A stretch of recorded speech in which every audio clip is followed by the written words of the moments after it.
There are various estimates of how big a drain on the world's resources the digital economy is. One data point is that 1% of the world's carbon emissions are created by people just streaming video over their phones or on their PCs. Smartphones, computers, data centers, and all the digital activities we take for granted are estimated to use around 7% of the world's electricity. And that's only going to get worse as we rely more and more on our devices. Probably the best way to look at that is what's going on in data centers. These are these giant factories full of computers that are processing all of the information that you generate. These giant data centers are on a course to be using much more electricity by perhaps the end of the decade. Clearly that kind of a drain is just not sustainable. We need new solutions, we need novel solutions. Scientists and startups around the world are developing low-energy computer chips which could be better for the environment and upgrade the intelligence of our digital devices. Everything's tied to computers getting better. It could be finance, it could be chemical engineering, name your field. So my goal since founding the company has been to develop a new computing paradigm, a new technology platform that will allow computers to continue to make progress. It's not only about design, but also sending them for fabrication, testing them, and making system prototypes for various applications. The focus of the application would be reducing the energy consumption to the minimum level. It's a very high-risk, high-reward type problem. So if we're successful, then we'll transform this industry. There'll be this enormous leap in this field.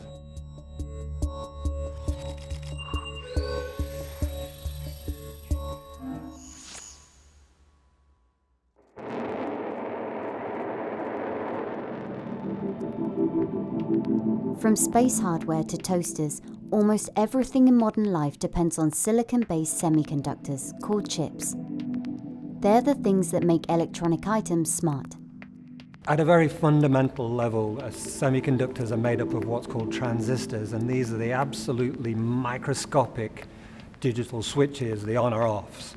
On or off means 1 or 0 in the digital realm. Say a modern graphics chip will have tens of billions of transistors on it, and this is something that's the size of your thumbnail. So how do we get all of these tiny switches onto something relatively small? Well, we do that by building up layers of material on a disk of silicon, scraping off patterns into those materials, layering on other materials until we have these tiny circuits that give the chip its function. For half a century, the semiconductor industry has made chips exponentially faster and better by shrinking the size of transistors, turning room-sized computers into pocket-sized smartphones, propelling the digital revolution. Clearly, new technology is presenting both management and staff with an ever-growing range of choices about how and where work will be done in the future. But traditional computing is reaching its limit. State-of-the-art mass-produced chips are made with what's called 5-nanometer technology, a dimension that's smaller than a virus, and materials inside some devices are already 1 atom thick, meaning they can't be made any smaller. And we're reaching the limits of physics, we're reaching the limits of energy density. The increasing consensus in the chip industry is that these advances that we've got from silicon are beginning to come to an end, so that if we really want to take advantage of the full potential of artificial intelligence and the absolute ocean of data that we're all creating today, we're going to need new materials, we're going to need new programming models, we're going to need new versions of computers.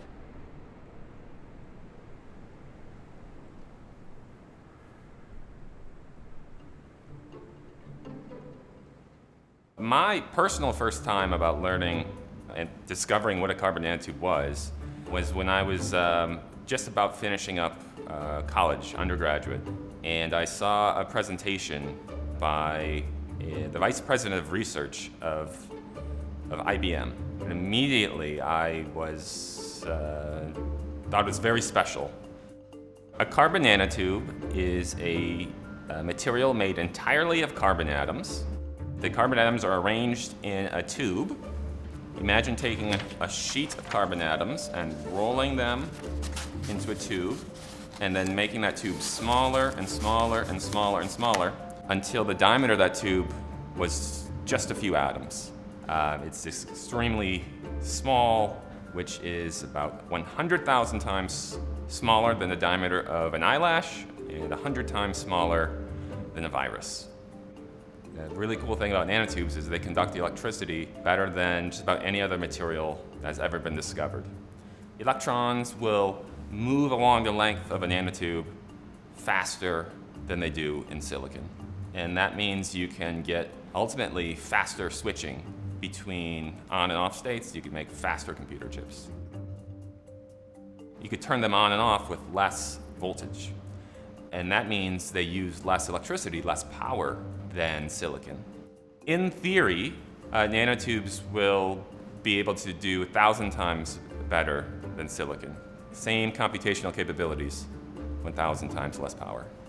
Another advantage is that carbon nanotubes can be processed at a low temperature, so layers of nanotubes can be built on top of one another. Silicon has to be processed at an extremely high temperature, which makes 3D layers much harder. If you really think about a city, what happens when you run out of real estate in a city is you build skyscrapers, you build into the third dimension. And so if you can't make the transistors smaller, then you could improve your computer chip by making more transistors, by making multiple layers of transistors on top of other transistors. Since the 1990s, when nanotubes were first invented in Japan, different methods have been developed to mass produce them. But every process creates two types of nanotubes, metallic ones and semiconducting ones. A metallic nanotube, like a copper wire, it's stuck in the metallic state. You can't switch it. And that kills a circuit. So we need only semiconducting nanotubes to really make nanotube electronics work. So molecules and polymers that can be mixed in with the carbon nanotube powder, which is this tangled mess of nanotubes. And those molecules and polymers will stick to just the semiconducting ones and not the metallic ones, or they'll stick differently. And then you could sort the nanotubes and separate them based on these differences. Initially, in a powder, there's about 67% of the nanotubes are semiconducting. But using these chemical approaches, we could extract over 99.99% of the semiconducting nanotubes. After the semiconducting nanotubes have been extracted, they float around in a solution. And so the next challenge is to line them up neatly on a silicon wafer, which can then be turned into a computer chip. Carbon nanotubes really got me hooked and excited right from the beginning, and they really have the opportunity to potentially revolutionize electronics.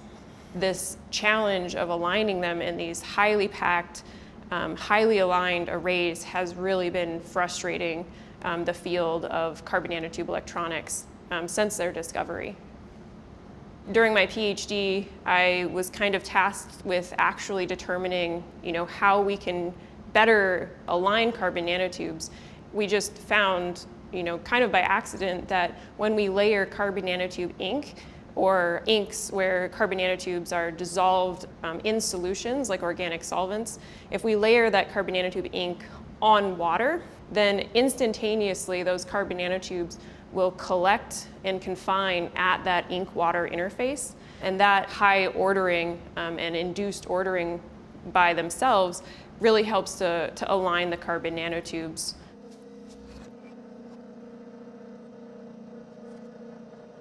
What you're seeing here is a aligned array of hundreds or thousands of carbon nanotubes. As you can see, individual nanotubes are these light-colored regions, and then the dark-colored region is the substrate. They're all really well aligned with respect to each other. Occasionally, there's a misaligned nanotube, and then we need to improve our manufacturing process to eliminate those instances. The biggest current challenge is being able to achieve that high alignment and extremely uniform arrays across 300 millimeter wafers, which is an industry standard of silicon wafers, before they start changing silicon to integrate carbon nanotubes instead. If we can overcome these challenges, if we can make these aligned nanotube wafers, the major players in the industry will really jump into this field, and progress at that point could be very rapid. The technique isn't perfect yet, but it's already an advance for carbon nanotube research. Michael and Catherine have founded a company with an aim to solve remaining challenges. But many more breakthroughs are needed before nanotube transistors have even a chance of replacing silicon. It absolutely shows promise, but it's been showing promise for 20 years. There are many issues, how robust are these devices, but more importantly, can you manufacture them? The semiconductor industry is based on silicon transistors, and enormous sums have already been invested in infrastructure to manufacture that technology. Plants have a price tag of $20 billion, take years to build, and need to be run for 24 hours a day to turn a profit. Change will be difficult without a guarantee that carbon nanotubes would be cheaper. Silicon's been around a long time. People know how to use it, they know how to program it, they know how to mass manufacture it. It's still, in terms of the economics, the winner. And until those economics change, nothing is going to replace it.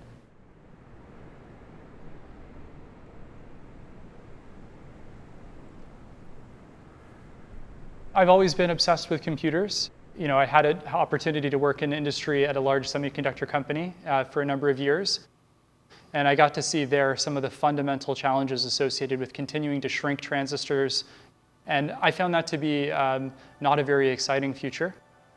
So my goal with Light Matter since founding the company has been to develop a new computing paradigm, a new technology platform that allows you to do calculations using photonic devices. When electronics uses electrons, that's the medium of transfer. That's what represents the data. Photonics is using photons, which is the basic constituency of light. So for example, a fiber optic cable that spans the Pacific Ocean is using light to transmit information. Why is it using light? Well, it's because the energy required to shove electrons along a copper cable would be absolutely enormous, and you would just have too much signal decay. So if you can convert that information into photons, you can send it faster and with less energy overhead. So that's obviously a desirable thing. There's nothing faster than the speed of light. So when you think about the latency between when you make a query and when a photonic computer gives you an answer, it's really at the fundamental limit for how fast you could do these things.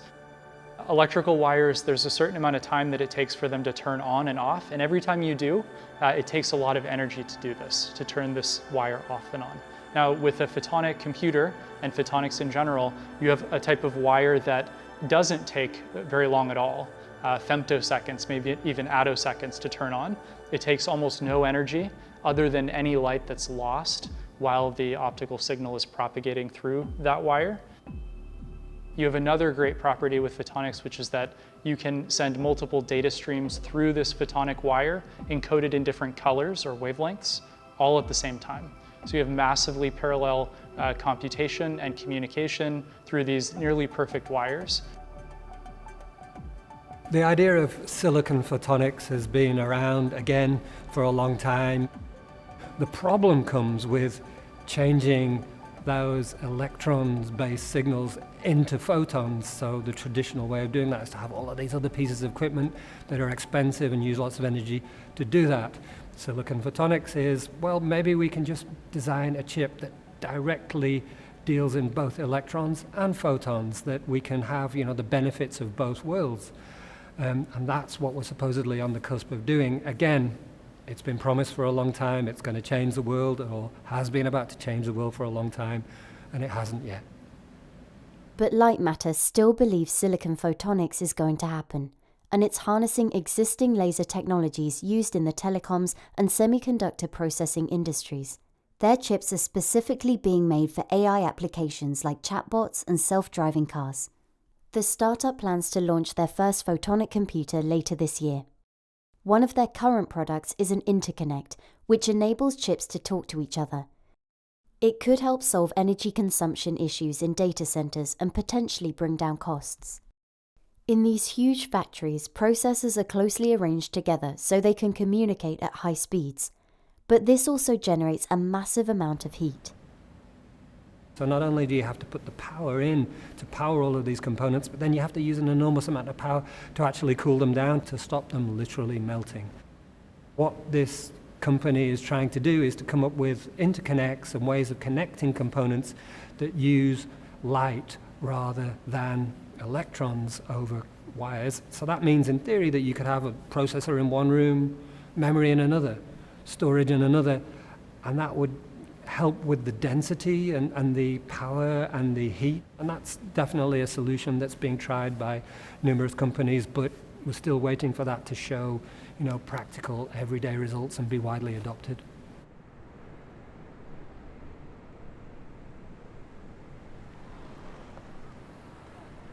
Human brain is very efficient. Our brain operates all the time. It doesn't dissipate more than 10 to 20 watts, which is very small value, to solve the problem of Rubin cube. So the amount of energy which is required to learn and then operate is very low as compared to the actual systems. Just solving the problem, put learning aside. That itself will need thousands of processors to become parallel and then dissipate a lot of power which can go beyond megawatt. These scientists in India have been trying to build low-energy chips mimicking the way the human brain works for years.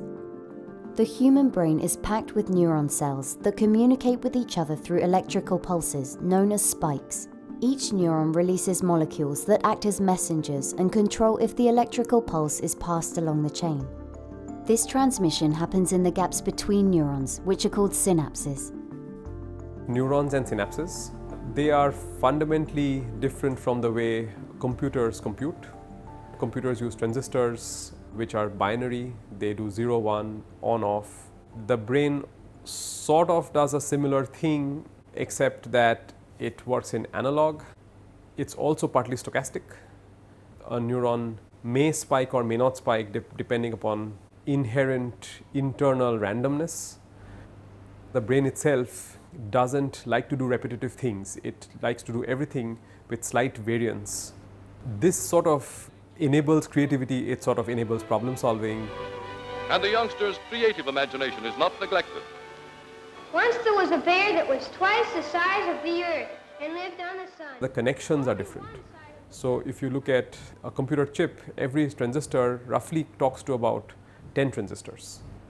Every neuron, on the other hand, talks to about 10,000 other neurons. And that's literally what makes it super parallel. Neurons use time as a token of information. Computers don't understand time per se. They just sort of work with digital numbers and do mathematical operations. To mimic the architecture of our brain more closely, the team designed an artificial neural net based on the biological neural networks in our brain. Each artificial neuron is built with a few silicon transistors and connected to other neurons. We try to mimic the auditory cortex. So the auditory cortex has these neurons which are connected in random. And that sounds weird, but it turns out it serves a very important function, which is in speech processing. What we are doing is that there are recurrent connections, which means that the neuron could go to any neuron, including itself, creating some sort of loopy pathways, which are fairly random.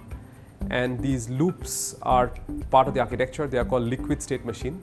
They naturally are able to process time series, like when you hear speech, which is sort of occurs in time.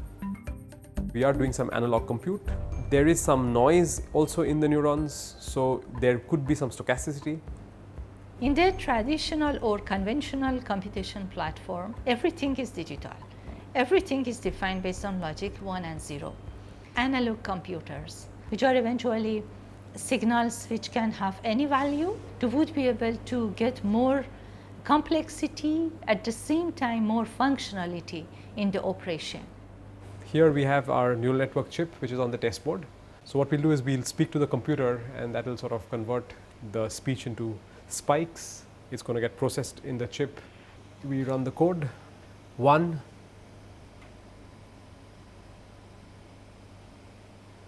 So it detects a 1. This neuromorphic chip has been able to recognize speech using a fraction of the energy used by a traditional chip. Just like biological neurons, the artificial neurons wait for inputs and only spike when data comes in. and that means lower energy consumption. Each neuron is also highly efficient by using a quantum mechanics phenomenon called band-to-band tunneling. So electrons are still able to pass through transistors with very low electric current. Quantum tunneling is nothing that humans essentially have experience for.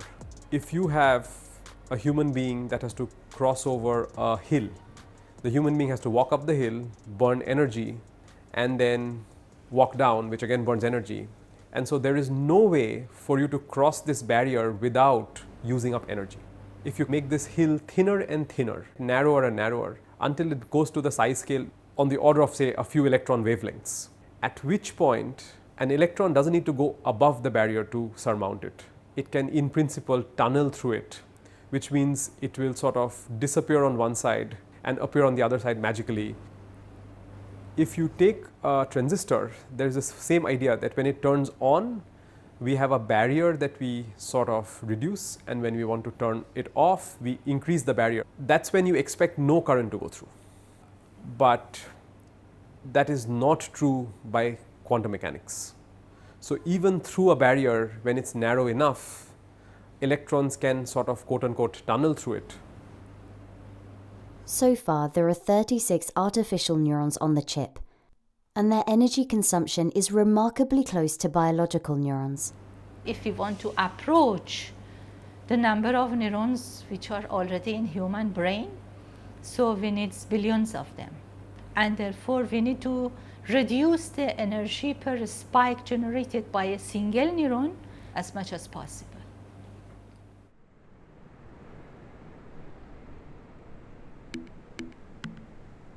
Intel, one of the world's biggest chip makers, has been working on brain-inspired chips for 7 years.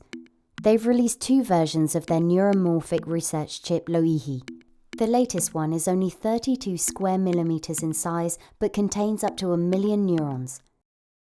The company said Loihi has demonstrated multiple applications, including recognizing hazardous odors and enabling robotic arms to feel. In the near term, based on the most recent results we've had with Loihi, I would say that solving optimization problems are the most exciting application. Things like planning, navigating. You can think of it as solving the shortest path in a map, for example, if you want to get from point A to point B. These kind of optimization problems are conventionally really compute heavy, but we found that on a neuromorphic architecture, we can reduce the computational demands by orders of magnitude. So over a 10 times speed up, as well as over 1,000 times energy reduction. Probably the majority of the groups that are working with Loihi sees robotics as kind of the long-term best application domain for neuromorphic chips. After all, brains evolved in nature to control bodies and to deal with real-world stimulus, respond to it in real time, and adapt to the unpredictable aspect of the real world. And if you think about robotics today, they perform very rigidly prescribed tasks. But if you want to deploy a robot into the real world, we really don't have the technology yet to make them as agile, as adaptive as we really would like. And so that's where we see neuromorphic chips really thriving. Intel and its collaborators have used the Loihi chip to power iCub, a humanoid robot designed to learn in a way that children might. This iCub robot is intended to interact with the environment as opposed to being pre-trained with static data sets beforehand. So using kind of saccadic motions, moving the eyeballs, it can trace through and detect change or edges in the objects in front of this robot. And using a fully neuromorphic paradigm, we're able to design a network that understands and learns new object classes, even at different angles and different poses. It adds to its understanding, its kind of dictionary of understand objects over time. What is this called? That's a mouse. Oh, I see. This is a mouse. Let me have a look at that. Sure. Can you show me the mouse? Here is the mouse.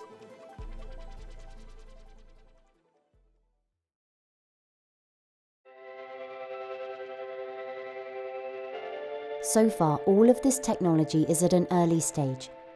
But to fight climate change and power the progress of civilization, we need at least one of them to be a breakthrough. Greener chips absolutely have to happen. People are concerned about the environmental impact, people are concerned about efficiency, people are concerned about the results and the way that chips can impact modern life. So there's been, an absolute blossoming of investment in chip startups and trying these things. This is definitely the time of great ideas. Will they all be successful? Absolutely not. But now I would say more than ever, there is a chance that out there in some corner of the world there is a chip startup that will be everywhere within maybe the next 10 years. You can't get your enjoyment from only the successes in science. You need to get your enjoyment from just enjoying solving hard problems. And so if you fail, that is just part of the process of eventually finding a solution.